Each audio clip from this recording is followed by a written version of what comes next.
इथे पण तुम्ही एक बीड्स ठेवा. तुमच्या ह्या ज्या बटा आहेत शायनिंग मारायच्या बटा त्या ठेवा. आणि आता मागे ट्विस्ट करायचं आपल्याला. त्याला ना तुम्ही असं मागे सेक्शन करून घेणार आहात उभा. ही पण अगेन तुम्हाला वेस्टर्न आणि घागऱ्यावर लेहंग्यावर पण जाते. हे ट्विस्ट आपल्याला हे तुम्हाला जेवढं फुलवायचं ना तेवढं फुलवा. फक्त दोन्ही पिळे व्यवस्थित आले पाहिजे. That is challenge in any hairstyle. दोन्ही बाजू समान आले पाहिजे. दोन्ही केस व्यवस्थित घ्या, समान घ्या. आपल्याला मागपर्यंत थोडेसे घ्यायचे केस.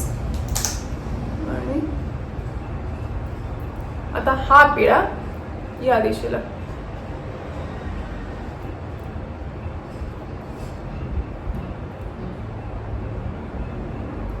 थोडंसं पुल करू शकता चिमटीनी. Now we done. आणि इथले केस आपण सोडू शकतो मस्त. ज्यांचा असं समोरून लेअर कट असेल त्यांनाही खूप छान दिसेल. हे बघा. आणि याच्यानंतर तुम्हाला जर वाटते की मी इथं बांधते वगैरे बांधायचं तर बांधू शकता. बट इन्स्टेड ऑफ बांधणं हे असं मोकळं जास्त छान दिसतं.